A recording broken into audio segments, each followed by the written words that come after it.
एक बार एक छोटी सी बच्ची हाथ में मिट्टी की गुल्लक लेकर के भागती हुई एक दवाइयों की दुकान पर गई।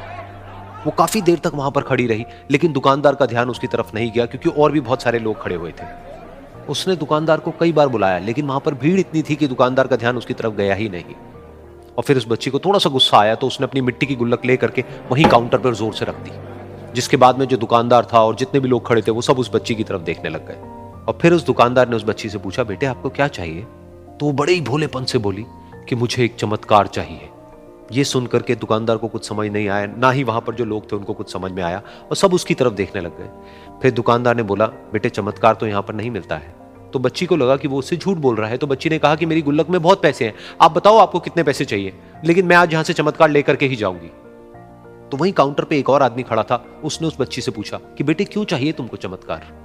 तब उस बच्ची ने अपनी कहानी बताई कि अभी कुछ दिन पहले मेरे भाई के सर में बहुत तेज दर्द हुआ, तो मेरे पापा मम्मी उसको हॉस्पिटल ले गए। उसके बाद कई दिन तक मेरा भाई घर नहीं आया। तो मैंने कई बार अपने पापा से पूछा, लेकिन उन्होंने मुझे कुछ नहीं बताया। उन्होंने बार बार यही कहा कि वो आ जाएगा, वो कल आ जाएगा, वो कल आ जाएगा, लेकिन वो आ ही नहीं रहा था।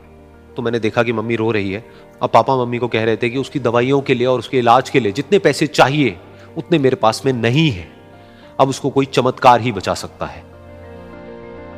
तब मुझे लगा कि अगर मेरे पापा के पास में इतने पैसे नहीं भी हैं तो क्या हुआ, मेरे पास में तो है। तो मैंने जितने भी पैसे जोड़ रखे हैं वो सारे लेकर के मैं इस दवाई की दुकान पर आई। फिर उस आदमी ने उस बच्ची से पूछा, कितने पैसे हैं तुम्हारे पास में? ये सुनते ही उस बच्ची ने अपनी गुल्लक उठाई, जमीन पर फेंकी और तोड़ दी, और पैसे गिनने लग गई। बाकी सब लोग खड़े होकर के उसको देख रहे थे। थोड़ी देर बाद उसने सारे पैसे अपने हाथ में इकट्ठे किए और बोली, मेरे पास में पूरे 19 रुपए हैं।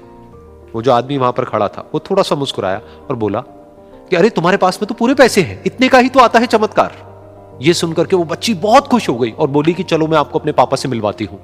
बाद में पता लगा कि वो आदमी कोई आम आदमी नहीं था, बल्कि एक बहुत बड़ा न्यूरोसर्जन था, और उसने सिर्फ 19 रुपए में उसके भाई की सर्जरी करी, और कुछ ही दिन बाद वो ठीक होकर के घर वापस आ गया। फिर कुछ दिन बाद वो बच्ची, उसका भाई, उसके पापा, उसकी मम्मी, चारों एक साथ बैठे हुए थे और बात कर रहे थे। तो उसकी मम्मी ने उसके पापा से पूछा कि अब तो बता दो ये चमत्कार आपने किया कैसे?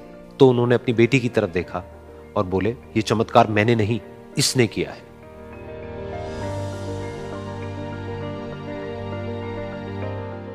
तो यहां पर एक बहुत बड़ी बात है जो हम उस छोटी सी बच्ची से सीख सकते हैं कि जिंदगी में कभी कभी ऐसा होता है कि हमको कोई रास्ता नजर नहीं आ रहा होता है और हम लोग हिम्मत हार जाते हैं। तब हमारे अंदर एक बच्चा होता है जो कोशिश करने से कभी भी पीछे नहीं हटता है। वो हार मानने को तैयार नहीं होता है क्योंकि उसको ना शब्द समझ नहीं आता है।